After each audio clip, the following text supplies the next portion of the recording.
Hey everyone, today we're going to be making some oatmeal cookies. These cookies are so easy and super delicious. Don't forget to check out the description box below to find the recipe. Let's get started. So to start off, you're going to take a mixer or a KitchenAid and add 2 sticks of salted butter, half a cup of granulated sugar, and half a cup of brown sugar.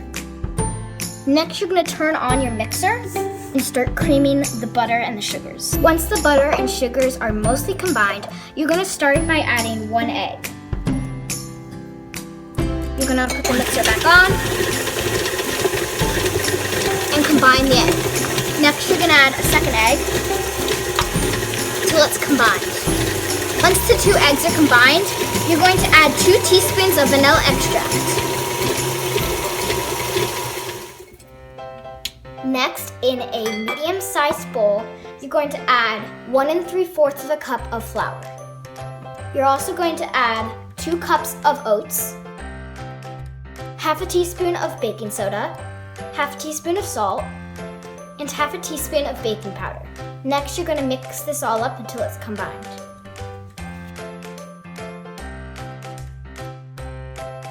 Next, you're going to take a large bowl and we're going to bring our wet ingredients over and we're going to add it into the bowl. And now that our wet ingredients are all in the bowl, we're going to bring over our dry ingredients. And slowly we're going to add a little bit of it in, about 1/3. And you're going to start mixing the dry ingredients in to the wet ingredients. And once it's almost combined, you're going to add in another 1/3.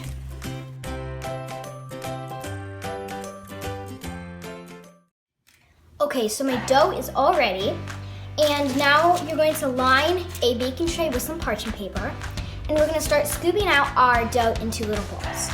So, you want to fill up your scoop about that much. And I've tried this recipe before, and the cookies do not spread. So what I'm going to do is, with my finger, I'm just going to push it out a little bit so that it spreads more easily. Like that. And we're going to keep doing this until the whole sheet is filled up.